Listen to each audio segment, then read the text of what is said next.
नमस्कार, उत्तराखंड बुलेटिन में आप सभी का स्वागत है। मैं हूं आपके साथ सपना। शुरुआत करते हैं बुलेटिन की। कांवड़ यात्रा को लेकर सीएम धामी सरकार का फरमान। यात्रा मार्ग में खाद्य दुकानों पर प्रदर्शित करना होगा आईडी कार्ड। बता दें, प्रदेश सरकार ने कांवड़ यात्रा में आने वाले श्रद्धालुओं को शुद्ध और सुरक्षित भोजन उपलब्ध कराने के सख्त दिशा निर्देश जारी किए हैं। अब यात्रा मार्गों में खाद्य दुकानों पर अनिवार्य रूप से दुकानदार का नाम, लाइसेंस और पहचान पत्र प्रदर्शित करना होगा। सरकार के निर्देशों का पालन न करने पर 2 लाख रुपए तक जुर्माना लगाया जाएगा। स्वास्थ्य सचिव व आयुक्त FDA doctor R Rajesh Kumar ने कांवड़ यात्रा के लिए देहरादून, हरिद्वार, टिहरी, पौड़ी और उत्तरकाशी जिलों में खाद्य पदार्थों में मिलावटखोरी रोकने के लिए अभियान चलाने के साथ ही खाद्य कारोबारियों को सख्त निर्देश जारी किए। यात्रा मार्गों पर हर खाद्य कारोबारी को अपने लाइसेंस या पंजीकरण प्रमाण पत्र को दुकान में प्रदर्शित करना होगा।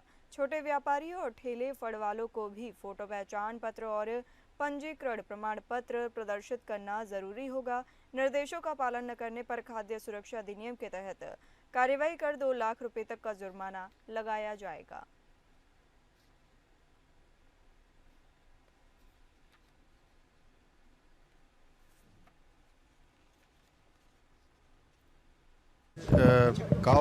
कावड़ यात्रा हमारी बहुत आस्था और श्रद्धा की यात्रा है, जिसमें प्रत्येक वर्ष 4 करोड़ से भी अधिक श्रद्धालु हरिद्वार आते हैं, ऋषिकेश आते हैं, आसपास के क्षेत्रों से माँ गंगा का जल लेकर अपने अपने स्थानों को प्रस्थान करते हैं।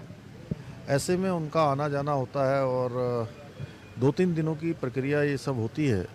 इसमें जो रास्ते भर में जो दुकानदार होते हैं, खाद्य सामग्री जहाँ खाना मिलता है, वो सब शुद्ध होना चाहिए और कहीं किसी प्रकार की मिलावट न हो, कोई असंदिग्ध न हो। उनकी सुरक्षा भी हमारे लिए प्राथमिकता है, इसलिए हमने ये किया है और कल मैं इसकी व्यापक रूप से समीक्षा भी करने वाला हूँ। और जो हमारे जनप्रतिनिधियों के, स्टेक होल्डर्स के, जो व्यापार मंडल के लोग हैं, धार्मिक सभा के लोग हैं, गंगा सभा के हमारे प्रतिनिधि हैं, उनके जो सुझाव आएंगे उसके आधार पर हम और आगे भी निर्णय करेंगे। प्रदेश में हरिद्वार को छोड़कर 12 जिलों में त्रिस्तरीय पंचायत चुनाव होने जा रहे हैं, जिसके लिए नामांकन की प्रक्रिया शुरू हो गई है। कांग्रेस पंचायत चुनाव को लेकर पूरी तरह से तैयार है। इसको लेकर कांग्रेस प्रदेश उपाध्यक्ष सूर्यकांत धस्माना का कहना है कि हम पंचायत चुनाव के लिए बिल्कुल तैयार हैं। हमने अपने विधानसभा प्रभारियों से, जिलाध्यक्ष और ब्लॉक अध्यक्षों से कह दिया है कि वो पर्चा भरवाना शुरू करें। जितने भी प्रत्याशी हैं सभी पर्चा भरेंगे और इस दौरान हम नामों के समर्थन का ऐलान कर देंगे।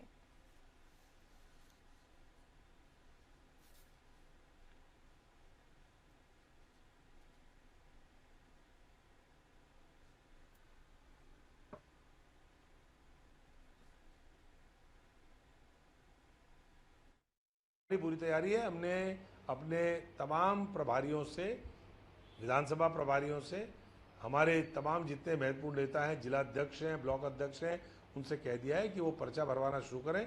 जितने प्रत्याशी हैं सब पर्चा भरेंगे। नामों का समर्थन का जो ऐलान है हम इस दौरान कर लें।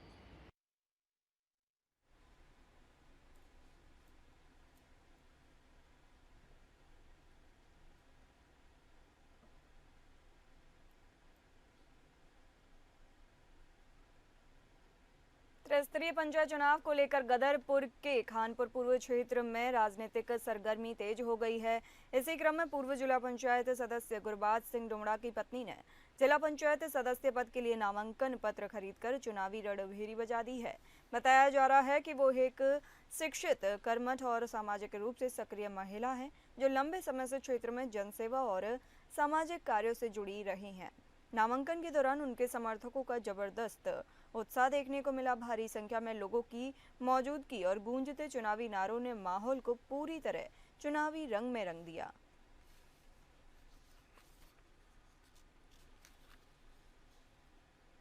जी, मैं गुरबाज सिंह दुमड़ा निवासी धौलपुर का हूँ, जो कि हमारी जिला पंचायत क्षेत्र खानपुर पूर्व पड़ती है। तो आज काफ़ी दिन से मुझे हमारे प्यारे भाइयों का, दोस्तों का, बुजुर्गों का काफ़ी दिन से मुझे कॉल आ रही थी, कह रहे थे कि नहीं चुनाव लड़ना है, आप नामांकन ले आओ, भरो। तो जैसा आदेश सरकार का हुआ है तो आज हम जिला पंचायत रुद्रपुर में आए हैं और हमारी जो खानपुर क्षेत्र की जिला पंचायत सदस्य की जो सीट है वो महिला है।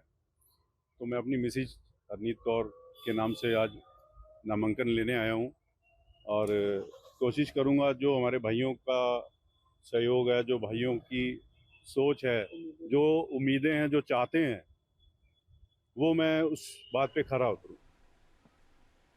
हरिद्वार के बहुचर्चित मामला, भाजपा नेत्री ने अपनी नाबालिग बेटी से रेप कराने के मामले में अब कई स्थानीय नेताओं की मुश्किलें बढ़ सकती हैं। पुलिस हेडक्वार्टर के निर्देश पर हरिद्वार के एसएसपी ने मामले की बारीकी से जांच के लिए एसआईटी का गठन कर दिया है। एसपी सिटी की अगुवाई में बनाई गई 8 सदस्यीय एसआईटी मामले की जांच को आगे बढ़ाएगी। सूत्रों के मुताबिक एसआईटी की जांच के प्रकरण में शामिल रहे अन्य नेताओं का नाम भी चार्जशीट में शामिल किया जा सकता है। एसएसपी प्रमेंद्र सिंह डोभाल का कहना है कि इस मामले में पुलिस बिना किसी दबाव के ठोस जांच पड़ताल कर रही है। आगे जो भी तथ्य सामने आएंगे उनके आधार पर कड़ी कार्रवाई की जाएगी। एसआईटी बहुत जल्द ही चार्जशीट भी दाखिल कर सकती है। किसी प्रकार का कोई भी कहीं पर भी कोई ऐसा दबाव नहीं है किसी भी प्रकार का। इसमें माननीय मुख्यमंत्री जी का प्रथम दिन से ही ये था कि आप इसकी बिल्कुल गहनता से जांच करें। जैसे ही सूचना पुलिस को प्राप्त हुई थी, पुलिस ने तत्काल इसमें अभियोग पंजीकृत करते हुए जो भी इसमें जो पीड़िता द्वारा जिन भी लोगों को बताया गया था उनकी तत्काल अरेस्टिंग की गई। तीनों की अरेस्टिंग करके तीनों ही अभी हिरासत में हैं, न्यायिक हिरासत में भेजे गए हैं। और इसमें जो साक्ष्य संकलन की जो कार्रवाई है, क्योंकि मामला बड़ा था और इसमें और ज़्यादा हमारे संसाधनों के लगने का अनुमान था, इसलिए डीजीपी साहब की ही निर्देश पर पीएचक्यू के स्तर से एक एसआईटी का गठन किया गया है और इसमें जो भी साक्ष्य संकलन किया जाएगा बिल्कुल टॉप प्रायोरिटी पर इसको लेके करा जाएगा।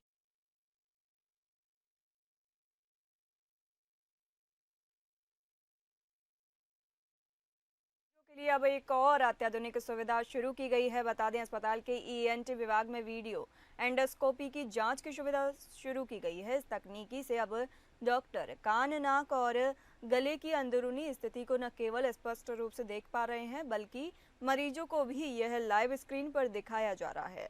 इस तकनीक से कान के पर्दे में छेद, संक्रमण, फंगल इन्फेक्शन, नाक में रुकावट या मांस के उभार, गले की सूजन या वोकल कॉर्ड्स में गड़बड़ी जैसी समस्याओं की सटीक जांच संभव हो रही है।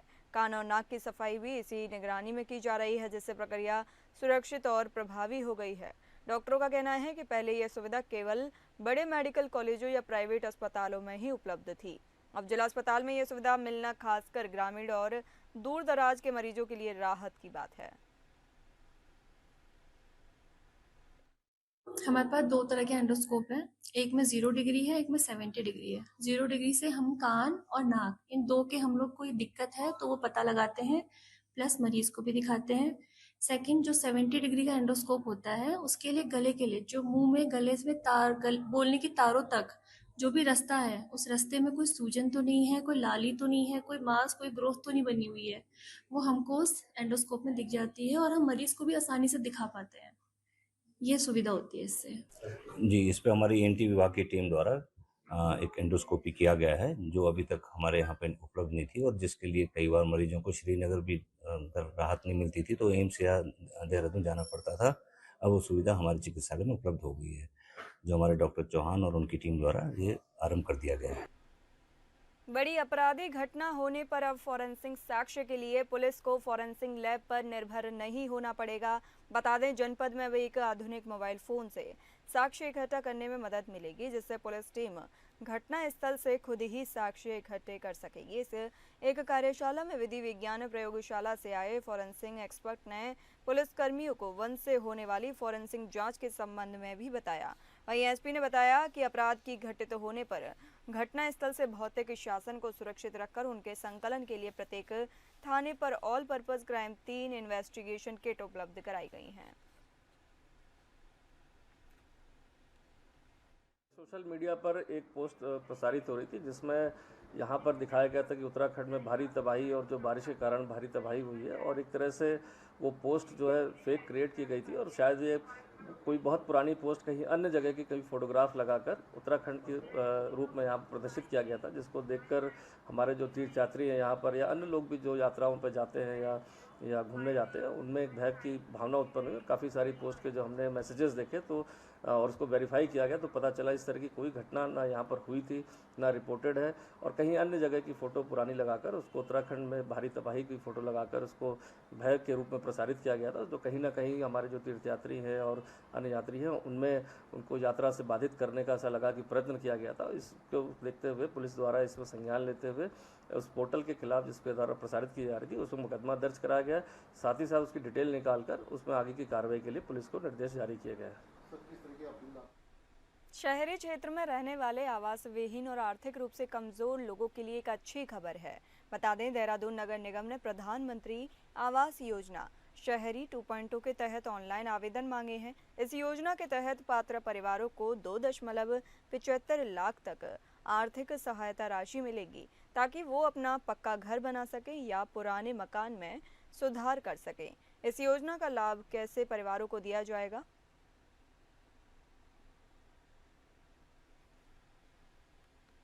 जो प्रधानमंत्री आवास योजना 2.0 के अंतर्गत आवेदन प्राप्त हो रहे हैं उन सभी के लिए समिति गठन कर दी गई है, उनके आवेदनों में जांच के लिए और पात्रता के आधार पर फाइनल सूची तैयार करने के लिए। चलिए बढ़ते हैं अगली खबरों पर। बरसात के दौरान प्रदेश के स्कूल भवनों में हादसों को रोकने के लिए शिक्षा विभाग सतर्क हो गया है, जिसे देखते हुए शिक्षा विभाग ने सभी स्कूलों को निर्देश जारी किए हैं। इस बात को लेकर माध्यमिक शिक्षा विभाग के निदेशक डॉक्टर मुकुल कुमार सती ने कहा कि कुछ स्कूलों में पुरानी इमारतें हैं जिन्हें निष्प्रयोजित घोषित करने के बाद भी उन्हें नहीं गिराया गया है, जिसे देखते हुए हमने निर्देश दिया है कि कोई भी छात्र इन इमारतों के आसपास न जाए। साथ ही उन्होंने कहा कि अगर ऐसा कोई हादसा होता है तो हमने निर्देश दिए हैं कि स्कूल प्रशासन आपदा रिलीफ फंड के लिए जनपद मुख्यालय में राजस्व विभाग और संबंधित पटवारी को सूचित करे, ताकि जिलाधिकारी द्वारा धनराशि मिल सके।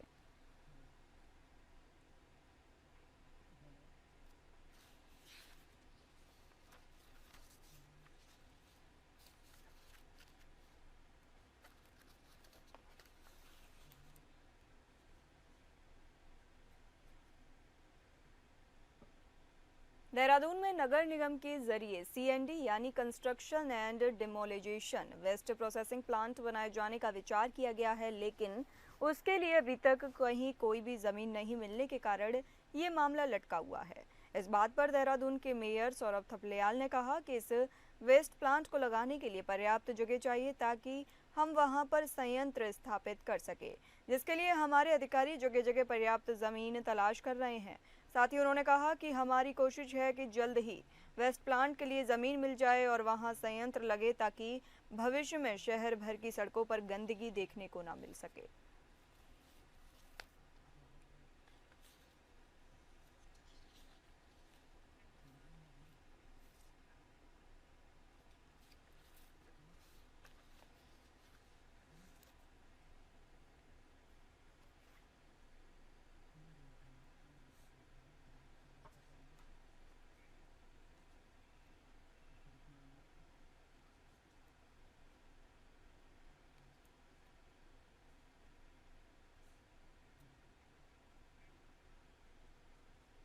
हरिद्वार के सिडकुल थाना क्षेत्र में सेक्स रैकेट का भंडाफोड़ किया गया। आपको बता दें, होटल की आड़ में यहां धड़ल्ले से जिस्म फरोशी का काला कारोबार चल रहा था। एंटी ह्यूमन ट्रैफिकिंग यूनिट और सिडकुल थाना पुलिस ने HMT होटल में छापा मारकर जिस्म फरोशी में लिप्त 4 महिलाओं और 3 पुरुषों को गिरफ्तार किया है। जिस्म फरोशी के दलाल दूसरे राज्यों से लड़कियों को बुलाकर देह व्यापार का कारोबार करते थे। व्हाट्सएप के जरिए ही ग्राहकों से डील तय की जाती थी। बताया जा रहा है कि इस होटल में लंबे समय से सेक्स रैकेट चलाया जा रहा था, लेकिन स्थानीय पुलिस इससे बेखबर थी। SP सिटी पंकज गैरोला ने बताया कि सेक्स रैकेट का मुख्य संचालक फिलहाल फरार है, पुलिस उसकी तलाश में जुटी हुई है।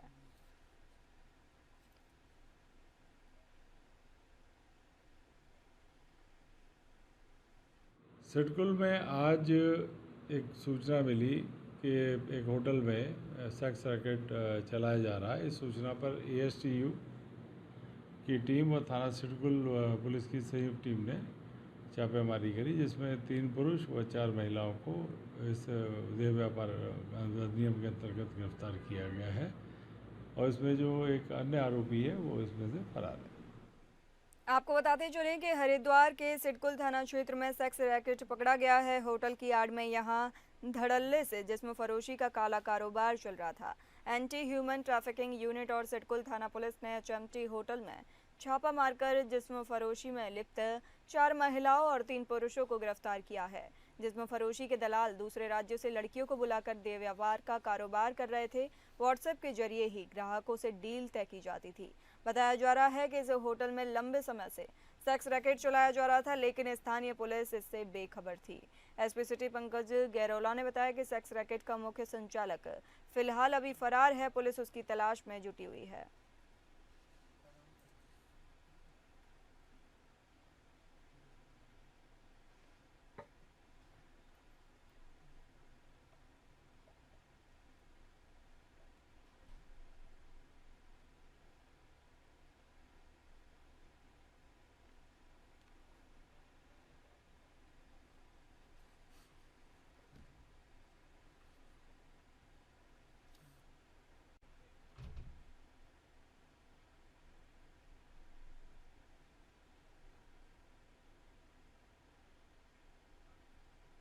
देहरादून पुलिस को बड़ी सफलता मिली है। बता दें, देहरादून पुलिस ने अंतरजनपदीय नकाबजन गिरोह का भंडाफोड़ किया है।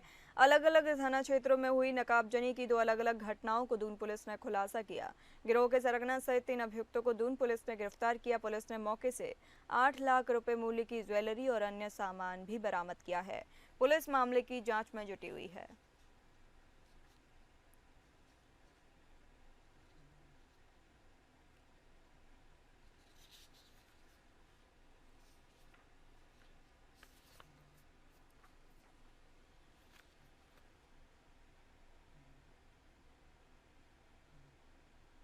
उत्तराखंड में मानसून की शुरुआत हो चुकी है। मानसून में शहर में से जल निकासी के लिए नगर निगम की तैयारी अधूरी है। बता दें, शहर में मानसून की दस्तक ने ही नगर निगम की तैयारियों की पोल खोलकर रख दी है। एक और जहां मौसम विभाग अगले कुछ ही दिनों के लिए तेज बारिश की चेतावनी दे रहा है, वहीं दूसरी ओर नगर निगम अब तक नालों की सफाई पूरी नहीं कर सका। नतीजा ये है कि हल्की बारिश में ही शहर के प्रमुख मोहल्लों और सड़कों पर कीचड़ और जल जमाव की स्थिति उत्पन्न हो गई है। नगर निगम के आधे अधूरे कार्यों की वजह से न सिर्फ सड़कें तालाब में तब्दील हो रही है, बल्कि नागरिकों का जीवन भी प्रभावित हो रहा है। नगर निगम सिर्फ आदेश और बैठकों तक सीमित नजर नहीं आ रहा है, जबकि जमीनी हकीकत बेहद चिंताजनक है। सौरभ थपलियाल मेयर का कहना है कि मानसून के मौसम को देखते हुए नगर निगम द्वारा नगर निगम क्षेत्र में मुख्य नालों की सफाई कराई जा रही है। देखिए, इस बार क्योंकि बरसात में के मौसम में इस बार ज़्यादा पानी आने की संभावना थी, तो हमने पहले से ही उसकी तैयारी करी है। और इस बार हमने जो नाले हैं और नदियां हैं, उसमें से जो गाद है, मलबा है, कचरा है, कीचड़ है, उस सबको निकालने का काम किया। लगभग 25,000 मीट्रिक टन जो कचरा है, कूड़ा है, और वो निकाल चुके हैं हम लोग। मलबा है वो अपने JCB के माध्यम से, छोटी मशीनों के माध्यम से नालों में उतार कर और वहाँ से वो निकाल चुके हैं। उसके तल को थोड़ा गहरा किया है ताकि जो बरसात का पानी है वो नालों से होकर निकल जाए, घरों में ना घुस पाए। रुद्रपुर शहर के युवाओं ने एक बार फिर साबित कर दिया कि मेहनत और लगन से कोई भी मुकाम हासिल किया जा सकता है। बता दें, रुद्रपुर के बॉडी बिल्डिंग कोच तालिब के शिष्यों सोनू पाठक और गगन ने मुरादाबाद में आयोजित बॉडी बिल्डिंग प्रतियोगिता में शानदार प्रदर्शन कर इतिहास रच दिया। खास बात ये रही कि सोनू पाठक ने अपने जीवन की पहली बॉडी बिल्डिंग प्रतियोगिता में हिस्सा लिया और शानदार प्रदर्शन कर सभी का दिल जीत लिया। सोनू एक पूरी तरह शाकाहारी बॉडी बिल्डर हैं जो युवाओं के लिए प्रेरणा बन रहे हैं। कोच तालिब ने बताया कि दोनों युवाओं ने मात्र 3 महीने की कठिन ट्रेनिंग में यह उपलब्धि हासिल की है। यह उनकी कड़ी मेहनत और समर्पण का परिणाम है। प्रतियोगिता से लौटते ही रुद्रपुर में दोनों विजेताओं का जोरदार स्वागत किया गया। ढोल नगाड़ों के साथ फूल मालाओं से लादकर लोगों ने अपने शहर के होनहारों को सम्मानित भी किया। जीत की इस खुशी में पूरा रुद्रपुर झूम उठा। खेल प्रेमी और परिजनों ने इस ऐतिहासिक पल को गर्व का क्षण बताया। तरह से मैंने अभी तक चैंपियनशिप की है, पूरे उत्तराखंड में अभी तक ऐसा कोई भी रिकॉर्ड नहीं बना पाया है। मैं आने वाले टाइम में अपने रुद्रपुर शहर का, अपने उत्तराखंड का नाम वर्ल्ड लेवल पर जो है फेमस करने वाला हूँ। इंडिया को जो है मैं आने वाले टाइम में रिप्रेजेंट करूँगा मैन फिजिक प्लेयर के रूप में, आगे बहुत बड़े एथलीट के साथ, एक बहुत बड़े एथलीट के रूप में। वो भी हूँ आज तालिब भाई की वजह से हूँ, और मैं यहाँ कुछ नहीं खाता नॉन वेज, मैं बिल्कुल वेजिटेरियन हूँ, और जो भी है मैं आज तालिब भाई की वजह से हूँ। 3 महीने की मेहनत है मेरी, ये सिर्फ तालिब भाई हैं जो जिसकी वजह ये आज तक मैं इतनी जिमों में गया हूँ। ये मेडल सिर्फ तालिब भाई की वजह से आया है। मैं तालिब भाई का सम्मान करना चाहूँगा, जो भी हूँ तालिब भाई की वजह से हूँ आज।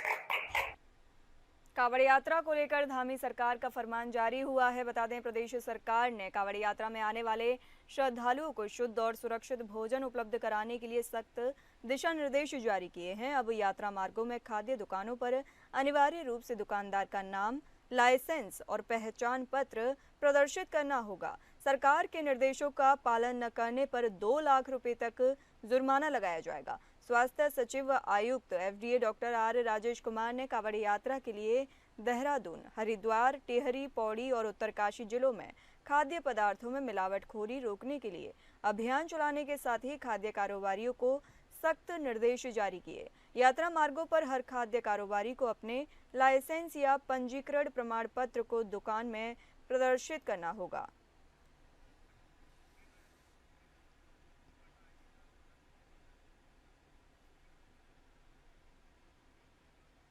आइए ग्राफिक्स के माध्यम से आपको समझाते हैं कि दुकानदारों को कांवड़ रूट पर ID दिखाना होगा। कांवड़ यात्रा को लेकर धामी सरकार का फरमान है। यात्रा मार्गों पर हर खाद्य कारोबारी को अपने लाइसेंस या पंजीकरण प्रमाण पत्र को दुकान में प्रदर्शित करना होगा। छोटे व्यापारियों और ठेले फड़ वालों को भी फोटो, पहचान पत्र और पंजीकरण प्रमाण पत्र प्रदर्शित करना जरूरी होगा। निर्देशों का पालन न करने पर सख्त कार्रवाई होगी। निर्देशों का पालन न करने पर खाद्य सुरक्षा अधिनियम के तहत कार्रवाई कर 2 लाख तक का जुर्माना भी लगाया जाएगा। कांवड़ यात्रा को लेकर धामी सरकार का फरमान जारी है।